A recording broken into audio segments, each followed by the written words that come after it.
Здравейте, уважаеми зрители! Днешния ден, 18 юли 2025 година, ще стартирам на втори с 400 км бревет. Намирам се в град София, зад паметника на Съветската армия. Тук в едно заведение Баба Яга ще съберем участниците в бревет София 400 км. От тук отиваме на езерото Ариана, там ще е старт-финала. Сам съм до момента, очаквам останалите участници. 19 часа е старта. Предполагам да дойдат около 5-6 човека и да отидем заедно към езерото Ариана. Намирам се на езерото Ариана, малко преди 19 часа. Няма никой. Вероятно на днешния бревет ще колезде самича с 400 км. Велосипеда,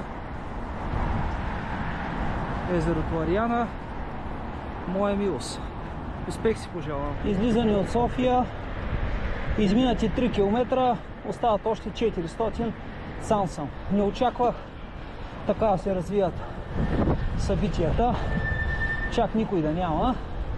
От гледна точка, че София е най-големия град в България, очаквах да има 2-3 колездачи, а няма. Аз дойдох от Русе да карам 400 км. От гледна точка шофирах 317, за да колезе 400, а има хора от София, които не са дошли. За мен е странно, но всеки сам си решава.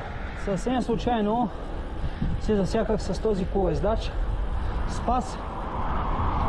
Оказва се, че и той прави бревета, само че не е дошъл на старта на ресторанта Баба Яга, респективно не сме се засякли на езерото Ариана, но по пътя го настигнах и вече ще сме двойка. Полезили сме с него на Исперих. Мисля, че на 200 или на 300 км не се сещам, но сме полезили с него, така че познавам го като полездач. Смятам, че ще мога да му удържа на темпото.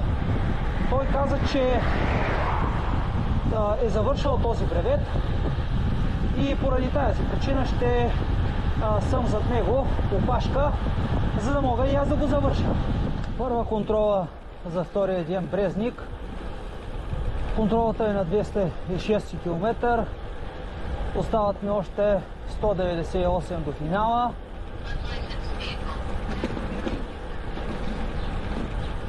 Спас е зад мен.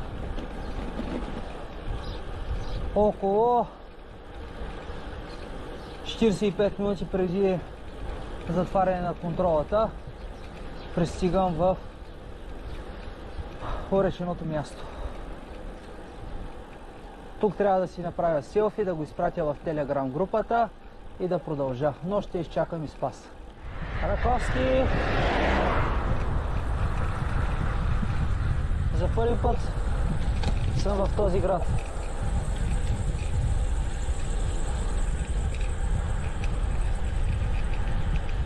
След село Калуяново влизам в Житница.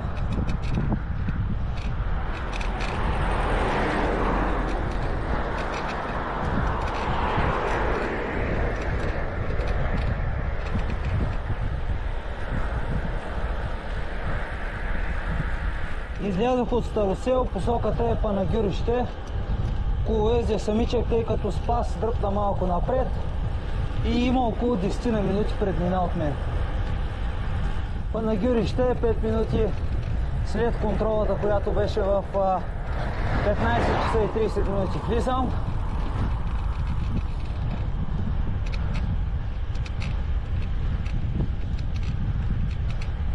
Никога не съм идвал в Панагюрище.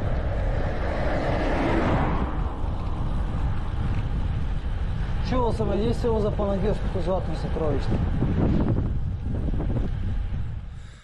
Ретроспективен анализ на изминалия бревет София 400 км в петъчния ден, в 19 часа стартирах от езерото Ариана. Бях сам. В предварителната наредба на бревета беше записано участниците да се съберем в едно заведение Баба Яга, намиращо се в непосредствена близост зад паметника на Съветската армия.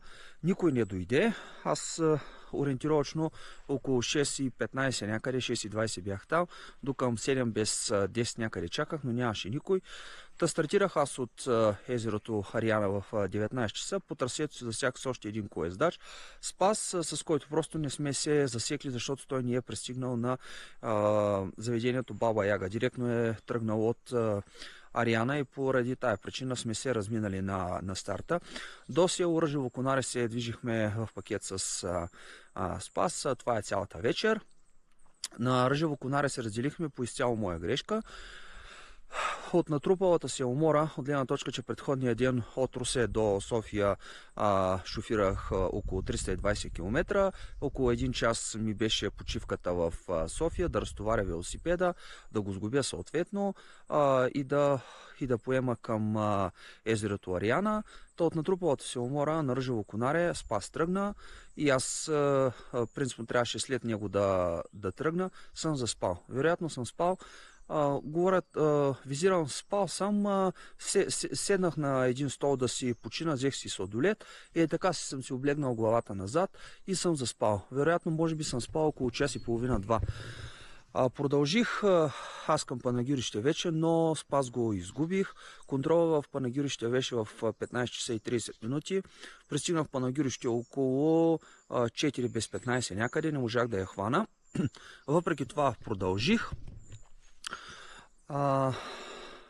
Преди село Байлово има едно изкачване, ме застигнаха още 3 колездачи. Бревета имаше 2 старта, единия беше в петъчния ден 18 от 19 часа, а следващия беше в съботния ден в 4 сутринта за по-бързите колездачи. Тия бързите колездачи ме застигнаха на Баира преди село Байлово. Те съответно продължиха, аз си финиширах сам. Те финишираха, мисля, че 1 без 20 сутринта, аз около 1:20. Някъде около 50 минути до час след тях. Доволен съм от изминалия бревет, без технически проблеми го завърших. Вече се презастраховам, каквото и да стане, в смисъл, че знаеш, че на този бревет няма да има съпортващ автомобил. Единствено караш по GPS, съблюдаваш предварително описаните контролни точки. Носех вече не 3, а 5 резервни гуми си взех, защото 400 км са много лично за мен. Носих ухо за делелера, ако нещо се случи. Съответно 2 звена за веригата, ако се скъса. И гледам да бъда изцяло автономен. Днешния ден се намирам в полите на Витоша планина. Посоката е Хижа Алеко.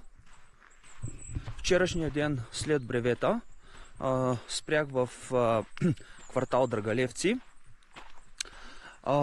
По туристическата пътека, която води към Хижа Алеко, респективно към Черни връх, дойдох до хижата.